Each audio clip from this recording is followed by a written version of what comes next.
and in many courses. So then how do you pay your bills as a university? Mm. So there are some interesting angles of that sort. Yeah, I think group captain can talk about it. We are definitely targeting students and educational institutions, people who are running courses and running the colleges. There'll be a fairly large number of people, right? I mean, the group captain can add. You're muted yourself, Vijay. Vijay, you're muted. Yeah. We are planning, so we are also extensively trying to reach through social media a large number of universities in India and also outside the country. We have a good connectivity with them. And also we have our own members itself in large number, corporate leaders. They will also be interested in this subject at the end of the day, because university education will have somebody or others in the family will get connected to the way forward. So you could mix and match between both the universities as well as the corporate individuals and management professionals. What will be the way forward in terms of university education, and how is going to change the way, as you said, the corporate training program for the corporates, online training program, how is going to help. Right. And also there is one thing which really people keep thinking is, even today's news it has come, the top 100 universities actually. Now, if India is to aspire to achieve top 100 university, what is the mindset we should change ourselves, and how to position ourselves? Maybe some gyan, some tips you should share. That will be very useful for large number of educational institutions to reposition themselves and to aspire to become one of the, if not top 100, at least one of the best universities in India at least. Actually. Yeah, very good. Yeah, I think so. So I think looks like there are plenty of branching topics that we can speak to. Yeah. On the university thing, it's very interesting because in many of these rankings, Chinese universities do well. Yeah. And it's surprising because they're not even teaching in English that much. You look at the percentage of the population. And so I think in India, I think the experience of students who come overseas or competing in global markets, including even software consulting and things like that, they're clearly very good once they are, once they are exposed to the opportunity. So the implication is, what are some of these universities doing that Indian universities could do to rise in the rankings? Yeah, definitely. It's a good question. Even when I was an undergraduate, we used to run into some people who had gone overseas to study. And I still remember one person who was pretty average in our college, senior to me, and he went to MIT for a master's, and he got a straight A. And he came back and said, it wasn't a big deal, and everybody was shocked. How can that be? Of course, he worked a lot harder, all those things. But I think the idea is the talent of people is pretty good. It's really about opportunity on the educational front that might be something to think about, and the competition and all that. The resources, and particularly in sciences, you need labs, you need those kinds of things. And I think China spends a ton of money on that. I mean, I've been to some of these leading Chinese universities, and they spend enormous amounts of money. At least they used to. I'm speaking as of 5 years ago and earlier. One more area of interest will be on executive education, sir. So many corporate people who are here. Now, what is the opportunity for them to take an online course with some of the best universities? And now they can take advantage of that in the present pandemic that has given a way for executive education. Because a lot of young professional managers looking forward to enhance their quality. I think this will help them a lot if you tell them specifically. Yes. And Professor Raghuram will have a view on that. I think just looking at the Indian market. What do you think, Raghu, about that? Yeah. No, so I'm just coming back to the focus, breadth versus depth. Yeah. So you have, while the connect with online is not explicit, emerging trends and transformational changes in university education. Yeah. So I'm just wondering, university education, I don't know, traditionally, has it played a role in corporate L&D? And therefore, to what extent is you expect executive education or corporate L&D and those to come in? Of course, IIMs have straddled both, they have straddled both the idea of a postgraduate degree or a doctoral degree, and so management schools in general would have straddled that. But a general university may not actually be so much into corporate education. I don't know. So yeah, so that's all. I was just saying, using the title, how do we also branch into the corporate education, L&D? Yeah. Of course, what is happening is, you know, there are recent interviews of this edX gentleman, Mr. Agarwal, right? I mean, who's the CEO, and he, so he's saying that now, you know, it's all going to be micro modules which will put together, and people may not even aspire for a degree. They may want to learn certain things. You know, why is it that there has to be somebody has thought through a pre-packaged, so many credits you have to do, and then you get branded that you have done some degree or something. It's all about learning. So in that context, of course, the corporate executive could also be at different stages wanting to learn something. So learning as a continuous process. So yeah, I'm just trying to see what are the hooks on which we can. So for example, Google, Pichai has said, right, that he doesn't look for a degree. They're going to have their own courses and evaluation in Google going forward. So the traditional BA, BSc, whatever we do post-graduation, he said, like you're saying, that's a very packaged thing. He says you can pick and choose relevant things for their job, you get certified and you move on. So, what you're saying is right. Executive education, at least definitely in India, is not done by the undergrad level university unless it's postgraduate professional kind of courses like MBA. Maybe medicine or something. So unless we question the meaning of the word university in the traditional sense, so then, you know, this packaged learning, or, you know, sorry, I should say, rather than packaged into that full degree, but smaller lots. But then the question is that it starts behoing a little more on, one is the certification, and the other is the beneficiary of that education. Not only the individual, but the organization, whoever is deriving that value from that. How like if Google is going to do their own evaluation and they say, look, I don't need you to know everything that a BSc wants you to know, but obviously they must have clarity on what is it they want to know and how are they going to assess that. Whereas today, when I say somebody comes with a BSc, somewhere I'm saying, okay, you know, the person should know this, or is kind of prepared for this, or an MBA is supposed to know these. Yeah, you're right. So for example, the job content and requirement has changed faster than the course content, right? There's always been a lead lag kind of a thing. Maybe at some point of time, the gap has become quite huge. Some are caught up and some are still in the old. The other risk with Google type of thing is, if I did a Google certification, am I employable elsewhere? It's also important, right? Absolutely. I mean, that may be one way of tying you down. You won't leave the company because you don't have much value. Market, we don't know. I don't know how it works. It's just in concept stage or real implementation. That's another issue which is there. See, to answer your question, Raghu, on this university, I would basically talk about like you're saying, most of what people, at least the audience who are coming or used to, is this what you call packaged education. That is, you have a menu driven. You don't pick and choose, I mean, excepting a few electives.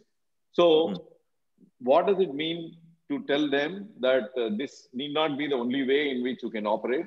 There could be more choices, which is available more in the West. Maybe in countries like US and Western Europe, you can do even engineering and geography, or people do medicine and something else and all that. Maybe in this audience, you can say the limitations of this and what is likely to happen. I mean, Raghu, you'll know better on the current trends. If anybody has tried or somebody is doing, that will be very relevant for them. You know, otherwise they will say we are just copying what is happening in the West. That's why we use the word university.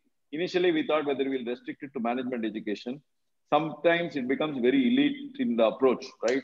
Everybody thinks they can't reach. But I think there are some basic things which will change, which has to change in the content.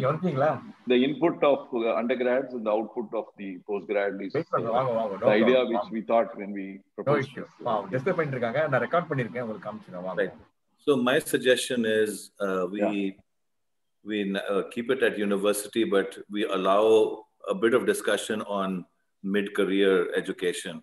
So you can kind of focus on the student and say, what about continuing education, right?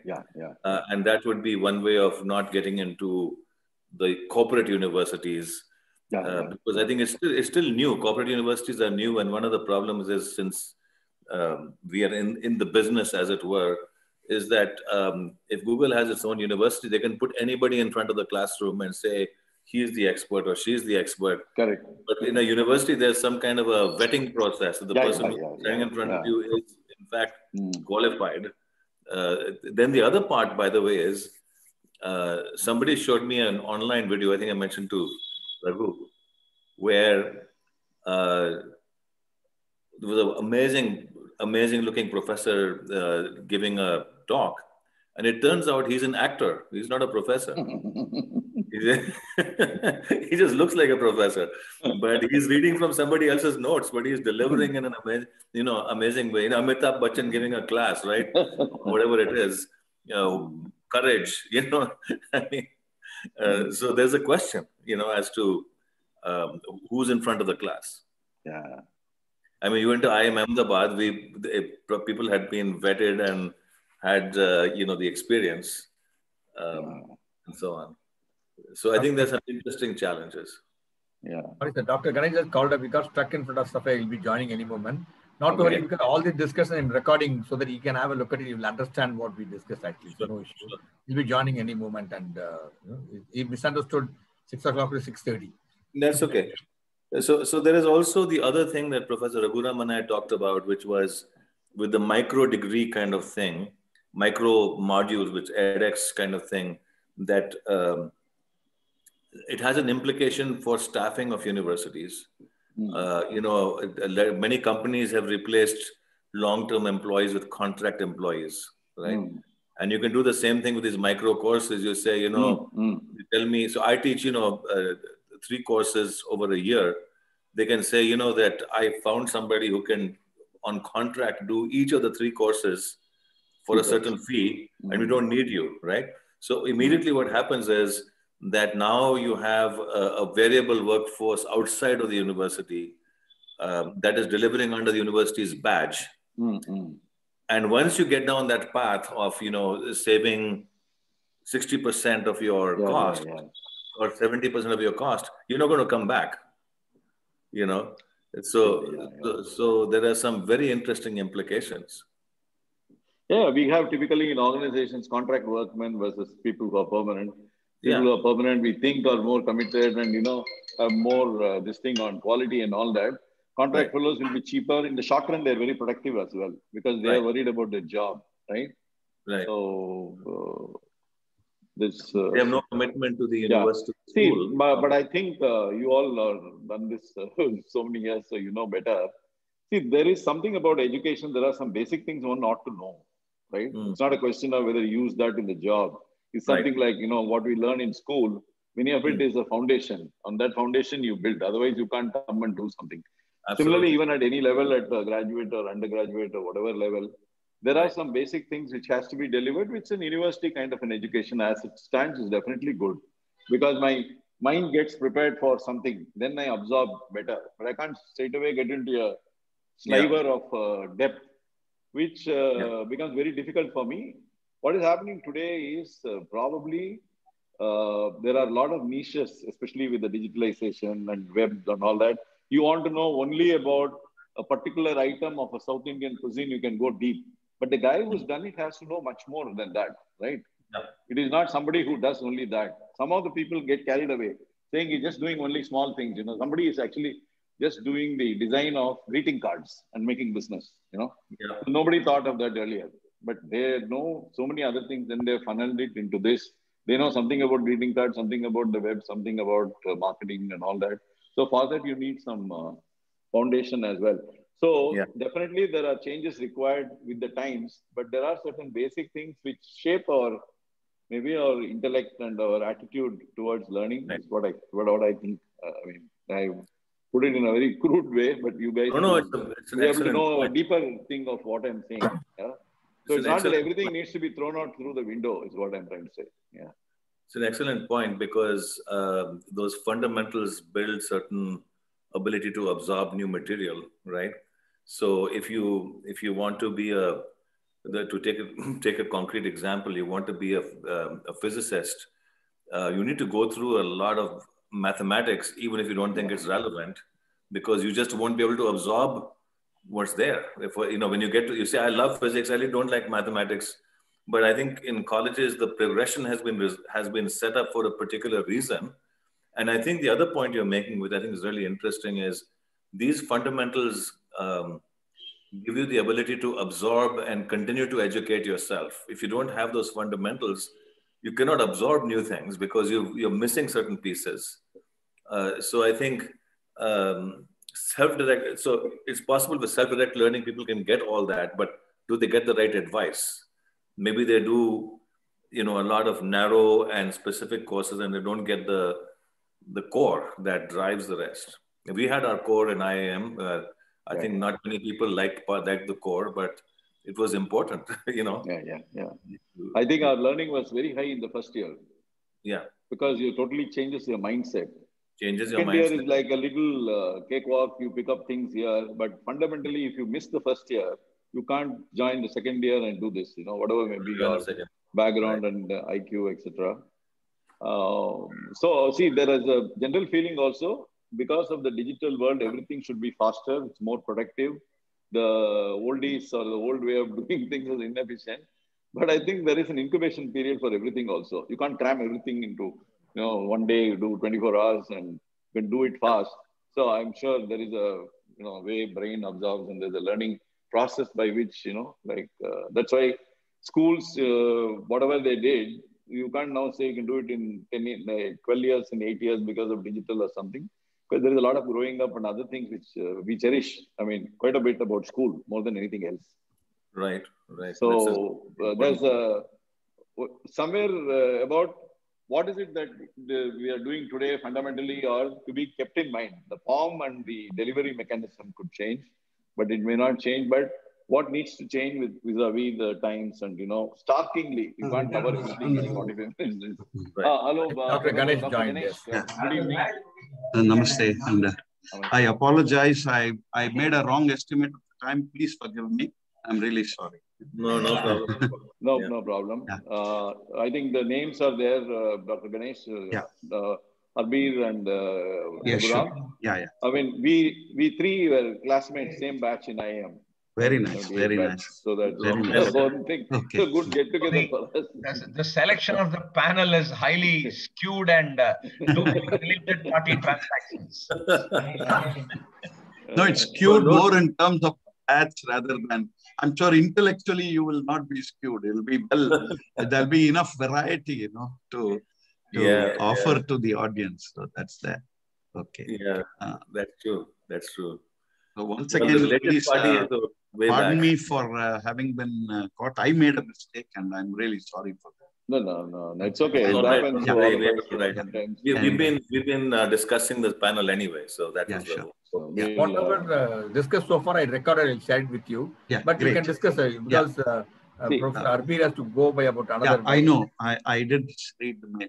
So maybe I'll share my brief with three of you, four of you actually, including Group Captain Vijay Kumar. See, given the theme which has been thought out well, and given the future orientation, I thought that we will take 2 or 3 threads, which are very major threads concerning higher management education, and take them in detail. Because one can cast the net wide, but given the time, I felt instead of casting the net wide, we can make a choice of 2 or 3 very important threads. And I thought I would suggest the following. Of course, I would benefit from your inputs tremendously.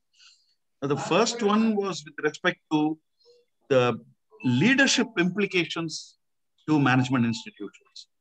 Because in my observations, I have found that this is a very critical issue, and there are lots of authors also who have written about the leadership issues in management institutions. Because it concerns the vision and mission of the institutions, the strategies, and so on. And good or bad, there is a tilt towards top-driven, institutional work. There is a slight tilt. I wouldn't say we're a ground-up kind of a thing. There are examples of ground-up work in management institutions. I thought that showed the leadership implications. The second is, what I was thinking was the institutional structure itself and structure and arrangements. Because I observe that there is a gentle but steady increase in partnerships across continents, in the kind of programs being offered. And given the technological changes that have happened and of course, the COVID scenario and how various institutions have responded, I felt that institutional arrangements and institutional structures and correspondingly the credentialing, will also matter. So this is another thought that crossed my mind with respect to management education. Of course, I've made a presumption that the primary target group of the panel discussion would be faculty and institution leaders. I'm sure there might be others who are joining in. Group Captain Vijay Kumar can correct me in case I'm wrong. But I thought that was my mental model of who the target audience is. We'll have management professionals and others also, sir. Very good. Because, so we will have industry professionals also. Yes. There will be quite a number of individual members, corporate leaders. Very good.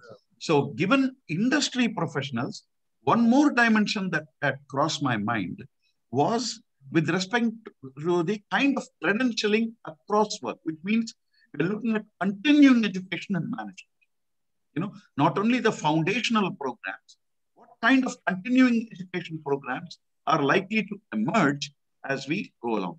So these three threads are what had crossed my mind. And I would request your feedback on these three threads, please. Or, of course, I'm sure you will have more ideas also. No, I think this thread is a good concept. It's what we are trying to veer around because there's only that much you can cover in a short time. Yes. I think already Harbir and Raghu have had a discussion.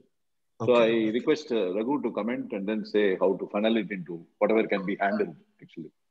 Sorry, LS, what was the third thread I sort of just missed? The third one was the structuring of credentials across one's career.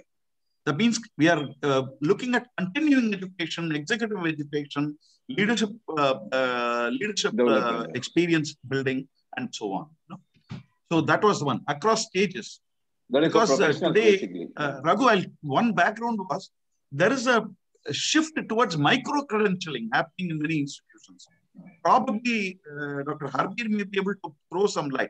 But I've been reading a lot of articles on micro-credentialing, deep expertise building, and that kind of stuff, including management. And particularly in the world of finance and accounting, I've seen a lot of things emerging in that area. Of course, I'm not focusing only on finance and accounting, but this micro-credentialing seems to have become strong in this area. We're just discussing that actually. So, Raghu. So let me go to the basic where group captain also should come in. When we say university education, that's where, our, if I can use the word skew here, we are all coming from a management background. Yes. And implicitly, are we therefore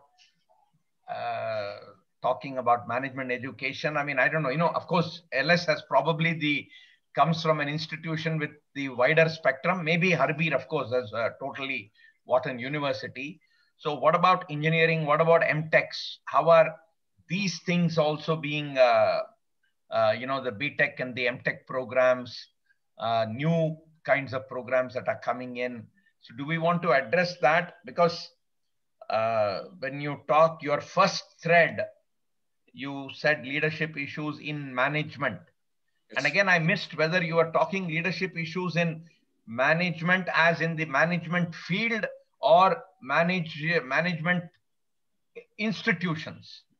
In fact, Raghu, you're right. I had always taken the second line, that because university education is it's all the oceans put together, literally, because you have so much of a variety of programs that we might not be able to cater to that concept of university education.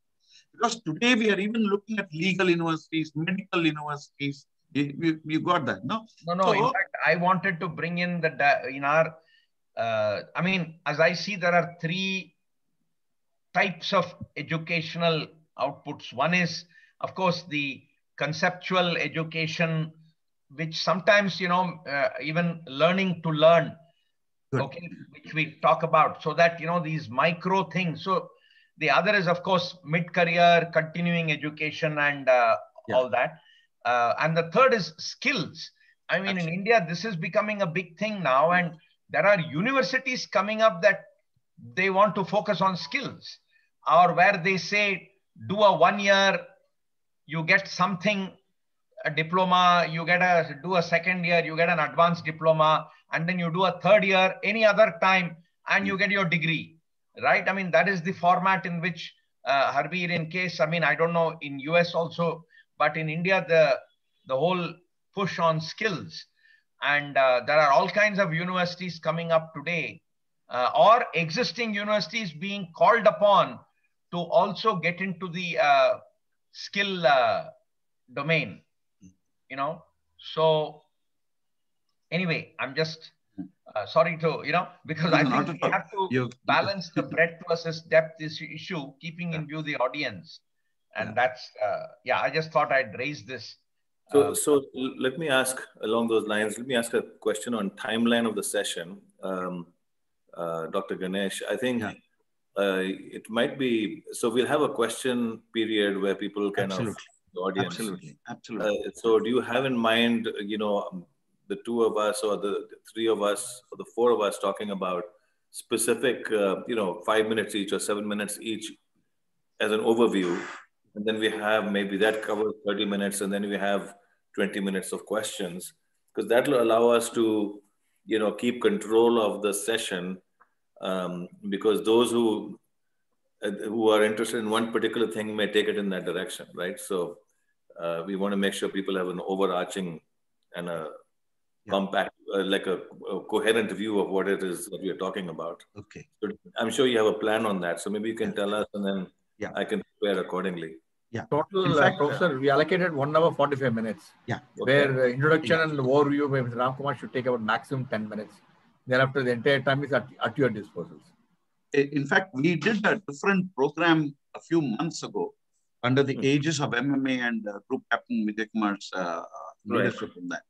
It was concerning school education, particularly in the context of the new education policy. But when I saw the title, at least I felt that I could discuss with all of you, including Group Captain, and sort of limit ourselves to management education. The reason is very simple. University education is all the oceans put together, literally. I agree. I think that's a good.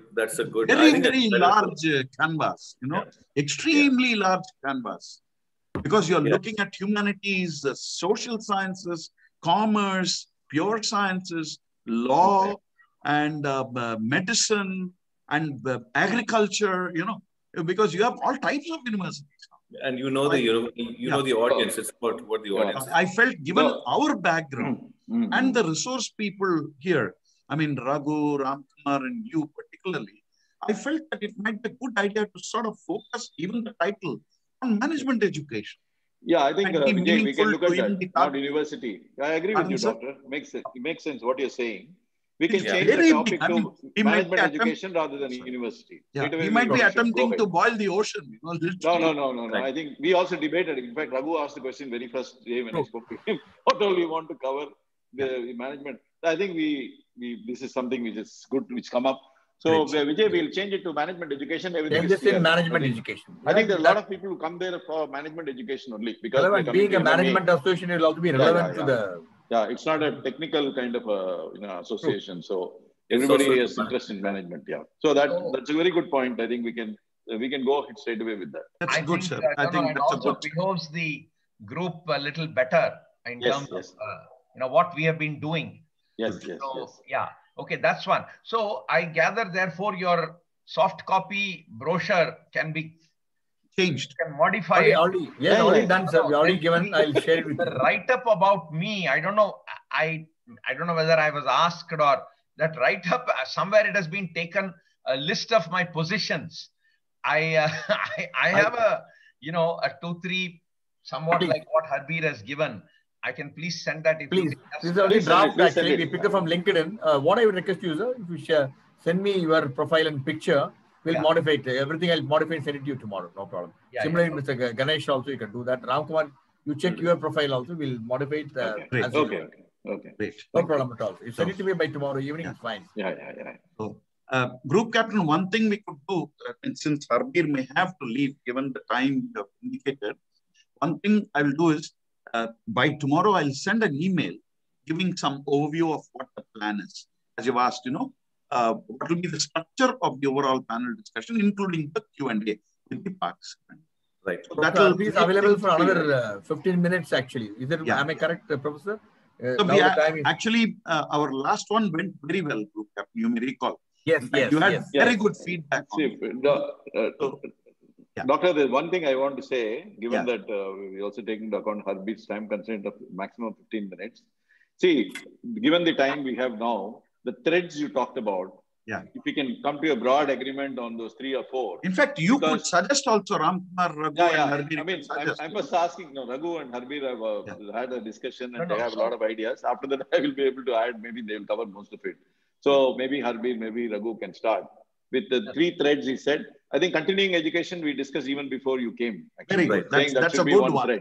That's a good one. Then about institutional leadership and structure, maybe there are a few other things also, like we talked about online. Content versus, depth versus. Anyway, Raghu or Harbir, one of you can take over, and maybe Harbir can so talk I think about the threads. You talked about the 3 trends: leadership implications, institutional structure, and credentialing.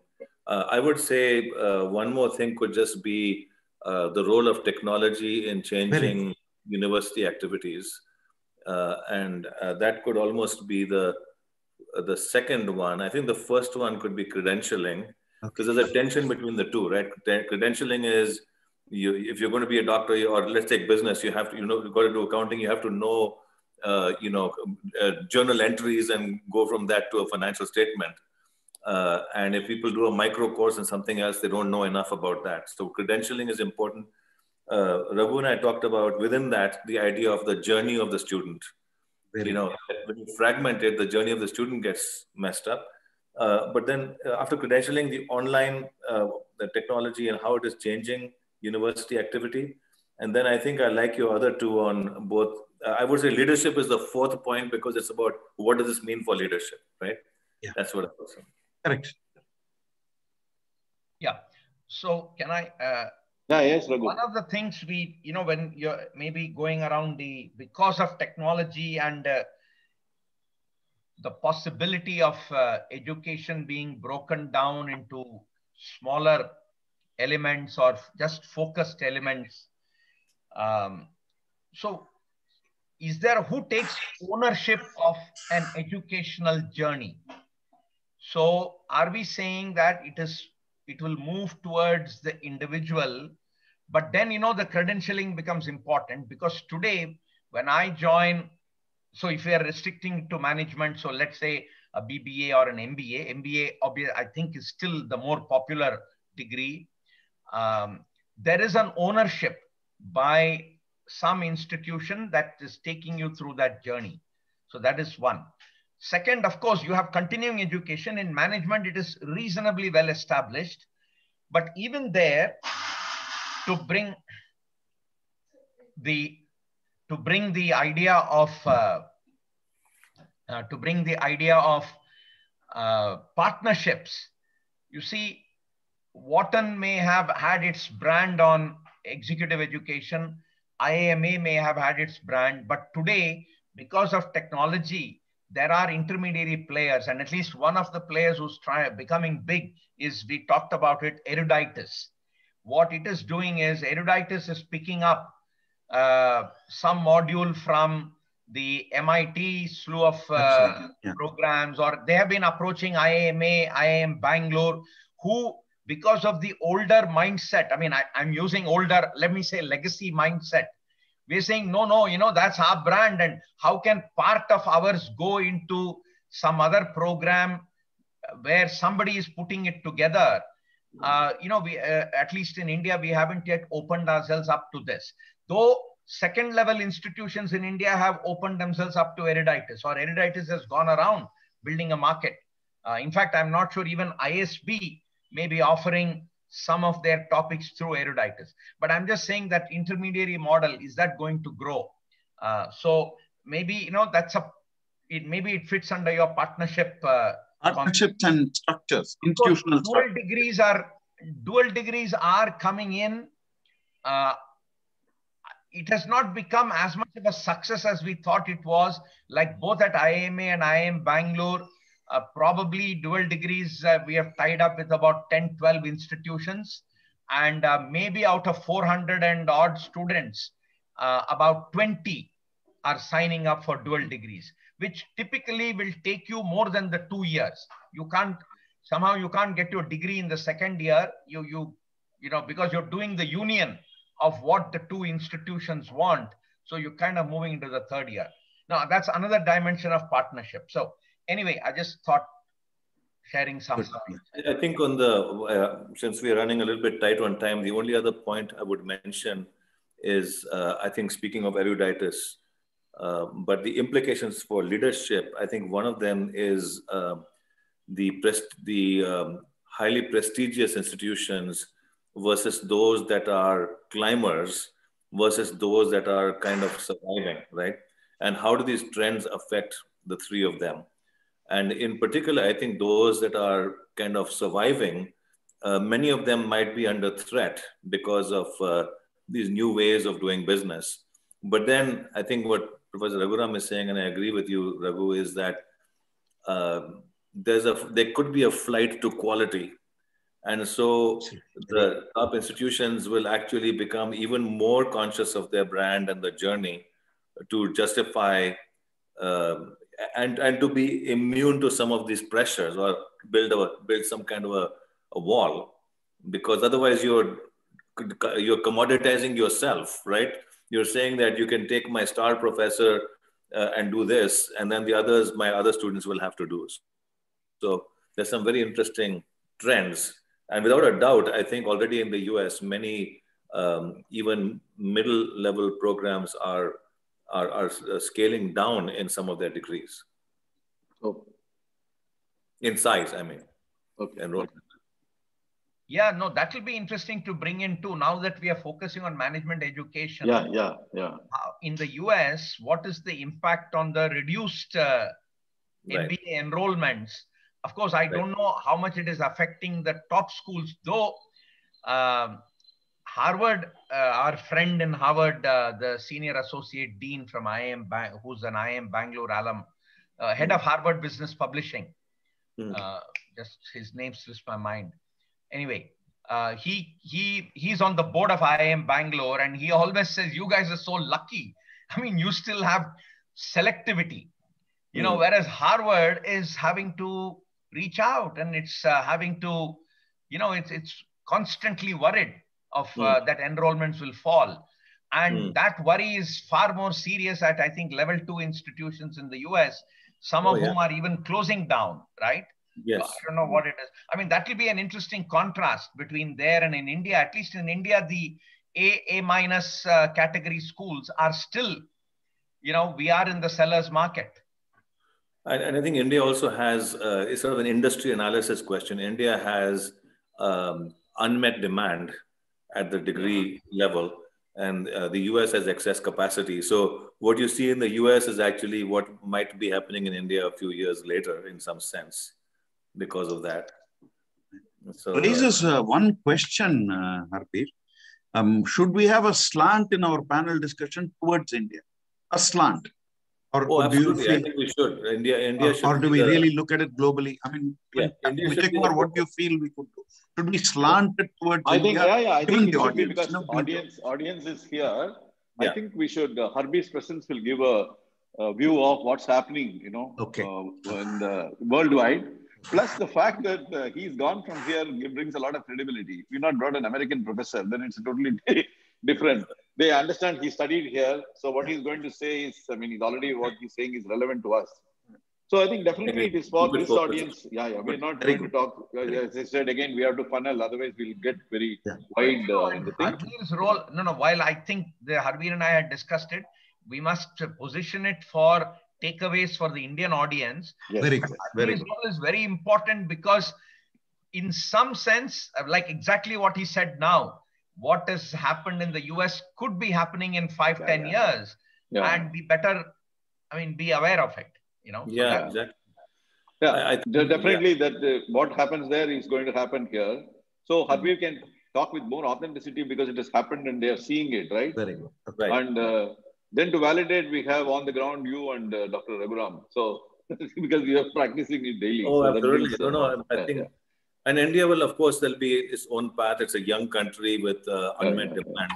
But I think we do have the issue of, in fact, what Raghu was saying, an example is some very well-known universities have shut down their MBA and only doing the bachelor's degree, where people have to do the bachelor's and then doing short-term programs because the quality in the MBA began to drop. So it's very interesting what's happening. But I think universities also have to adapt, and that's why I like your point, Dr. Ganesh, that the leadership needs to, those who prepare for the future will do better, right? And the others who don't prepare, that's why this is so interesting. Correct. Yeah. Well, I think we have 2 or 3 more minutes from me, but you can, of course, continue. So, in fact, I'm building on Raghu's observation about the nature of partnerships which have happened, eruditus. Of course, it's an interesting model. See, Raghu, you will know, in IIM Cal, the partnership program that they have struck with Indian Statistical Institute and IIT Kharagpur, those students have shared with me directly. It has actually breached their MBA program in terms of the placements. So the students who go into the analytics program partnership, with the partnership of Statistical Institute India and IIT Kharagpur and IIM Calcutta, are getting better placements than the MBA students. Even the MBA students are acknowledging this. It's a very fascinating model that's happening now. Is it what you're referring to as dual degree, Raghu? No, it's not a dual degree. Raghu's dual degree is a slightly different concept, what he said. I'm talking about joint certification. Okay. So what I'm saying is, Raghu, today I was reading that all the guys who are into this analytics and all these things, they're doing a lot of mathematics now. Right? Absolutely. I also read that all these Indian Statistical Institutes are getting better jobs than in IIT and all. So what I'm saying is, the conventional, management education, is it adequate to face the challenges of the future managers and leaders? As people have done so far, because there is not so much of technology and analysis involved, is one thing we can talk about in that. See, what's happening structure. Is new professions or need for new types of professionals is emerging. And analytics is clearly one. And where, therefore, in a sense, the ISI, if I could put it rather crudely, ISI has leveraged the IIM brand to enhance its own students. Absolutely. Good. And so also the MBA, they are happy that business analytics fits in a very important profession. I can see this happen in journalism. I can see it happen in law. Actually, in the US, the JD law, the law MBA, JD MBA is a popular combination in many places. Somehow in India, it hasn't. But I would, an NLSUI and an IIM Bangalore or a Gujarat National Law University, IIM Ahmedabad, these combinations, I would hope will start working sooner than later. So because you need a lawyer also to go and understand how to run a law firm. Yes. So I think those are combinations that would emerge. Last point for Harbir before he leaves. That article specifically says the future CEOs will have to be very strong in mathematics. That's what it says. Otherwise, you can't be CEO's qualification. Qualification. Very interesting. You can probably have to leave. Thanks. Sure. Thank you very much. Pleasure. I think this was very useful, Harbir, being present. I will send a note. I'll send a note sort of sharing my ideas so that we can build on that. I'll also try to reflect what Raghu, Harbir and Ramkumar have mentioned, whatever I can share. So that way we'll have a integrated understanding, what I call a shared clarity. But sometimes I've got into this paradox of individually clear and collectively confused. We should. That's very common. See you guys. Bye. Thanks. Bye, Harbeen. Sure. Bye. Thanks. Thank you. Thank you, sir. So thanks, LS. I think